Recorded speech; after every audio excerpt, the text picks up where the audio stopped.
Gift bag-nya telah diterima, Bang. Terima kasih, semoga lancar terus usahanya. Terima kasih Bang Ronald. Gift bag-nya sudah nyampe di Lampung dengan selamat.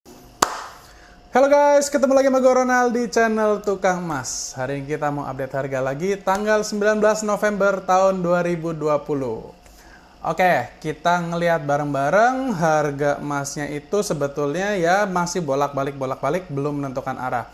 Tapi secara secara jangka pendek emasnya itu tendensinya masih going down, masih downtrend gitu ya. Jadi kita lihat dulu beritanya nih. Oke guys, berita ini dikeluarkan sama, gimana cara ngomongnya, salah ya, maaf ya, Goldman Sachs.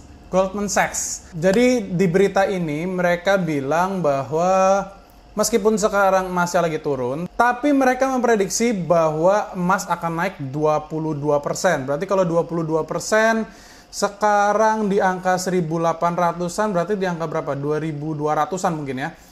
Mereka memprediksi emas akan naik ke harga segituan di tahun depan. Over the next 12 months, berarti dalam 1 tahun ke depan gitu ya. Apakah benar atau salah? Ya nggak ngerti namanya prediksi. Tapi mereka ini adalah orang-orang yang memang bekerja di bidang memprediksi gitu ya. Jadi pasti mereka punya analisis yang kuat di belakangnya ini.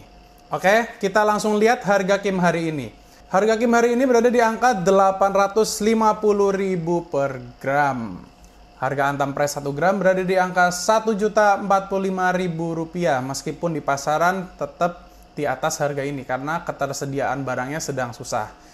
Dan harga Ubaya 1 gram berada di angka Rp960.000 per gram. Dan seperti biasa di bawahnya gue berikan harga-harga perhiasan dengan kadarnya masing-masing dan juga harga perhiasan di Taiwan, Malaysia, dan Hong Kong. Seperti biasa gue ingatkan bahwa harga-harga ini bisa kalian jadikan sebagai informasi harga sehingga pada saat kalian mau beli perhiasan kalian tahu kira-kira harganya sekian. Gue mau touch ke satu subjek. Kejadiannya itu beberapa hari yang lalu ada toko emas yang dibobol, dirampok gitu ya.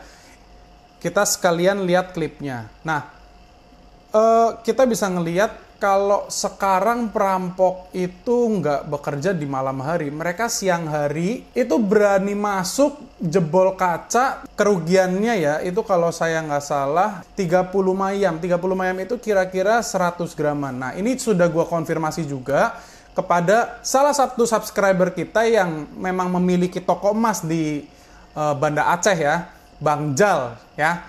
Gue langsung konfirmasi ke Bang Jal, betul, dan itu masih kenal dengan Bang Jal. Tapi kejadiannya ini bukan di kota Banda Acehnya, tapi katanya sedikit ke pinggiran ya, di arah kabupatennya gitu.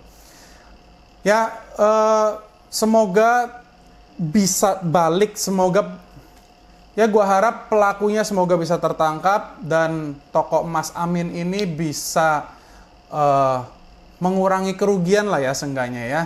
Karena 100 gram itu ya sangat berharga sekali. So buat kalian harus tetap berhati-hati karena masa-masa seperti sekarang pun banyak orang yang membutuhkan uang gitu ya. Jadi banyak yang larinya ke pencurian dan sebagainya. Ya, kita hati-hati sendiri sambil berdoa terus pada Tuhan Yang Maha Esa. Semoga kita diberi perlindungan, diberi kesehatan gitu ya. Nah, gue mau nge-touch ke satu subjek lagi. Kemarin itu keponakan gue sakit ya, keponakan gue sakit di bagian belakangnya dan kemudian harus di check up dokter, diperiksa dengan kolonoskopi gitu ya. Jadi dimasukkan tabung melalui bagian belakangnya untuk dilihat bagian dalamnya itu ada luka kah atau segala macam. Nah, yang mau gue sampaikan, gue punya banyak saudara atau kenalan juga gitu ya, yang mereka itu harus melewati proses medical yang membutuhkan biaya yang sangat banyak. Nah, hal ini juga gue sudah sadari sudah lama, penting sekali buat kita yang sudah punya pendapatan lebih gitu ya, kita harus investasi. Investasinya itu kepada asuransi. Gue nggak mau jualan asuransi, gue bukan agen asuransi. Contoh kasus kemarin aja, kan gue lihat bill rumah sakitnya itu untuk masuk 3 sampai 4 hari itu totalnya kira-kira 29 juta, 30 juta. Nah, ini harusnya masuk di pengeluaran darurat kita gitu ya. Kalau kita yang memiliki persentase untuk pengeluaran darurat, nah ini pengeluaran darurat itu. Dan medical itu salah satu yang pengeluarannya super mahal sekali di zaman sekarang. Di masa yang akan datang itu akan menjadi semakin mahal. Gue juga punya investasi pasif. Ya, investasi pasifnya itu ya gue tinggalkan dana dan setiap bulan gue bisa mendapatkan menarik profitnya itu kisaran 4-6% gitu ya. Setelah gue mendapatkan investasi pasif ini, mendapatkan income pasif ini, hal pertama yang gue lakukan adalah gue membeli asuransi untuk semua keluarga gue ya, keluarga kecil ya, gue, istri gue dan juga anak gue yang masih baby. Itu semuanya gue belikan produk asuransi kesehatan. Kenapa? Karena pada saat kita membutuhkan untuk biaya medis ini ya, itu akan membobol kocek yang besar sekali. Nah, dengan kita sedikit demi sedikit memberikan menyisihkan uang kita masuk ke asuransi kesehatan ini, ya contoh aja seperti kemarin keponakan gue, itu 29 juta dia nggak bayar sama sekali, free, karena sudah masuk ke asuransi. Planning seperti ini kita juga harus pikirkan gitu. Dan sekarang asuransi itu sebetulnya udah sangat bagus, produknya sangat bagus dan juga sangat murah.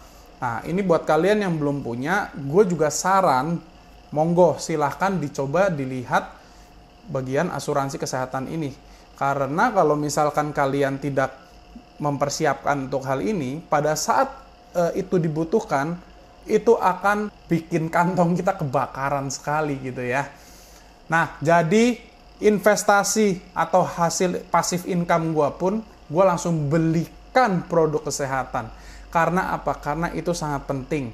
Thank you guys, itu dulu sharing gue hari ini. Jangan lupa tinggalin jempol buat gue, supaya gue tambah semangat. Jangan lupa buat teman-teman yang belum subscribe dulu ke channel ini. Bagikan ke teman-teman kalian yang memang sedang mencari alat-alat untuk investasi atau mau memulai investasi emas gitu ya, sehingga channel ini bisa bertambah besar, viewernya makin banyak, give back-nya bisa makin banyak. Oke guys, gitu dulu video gue hari ini. Thank you and see you on the next video. Bye-bye.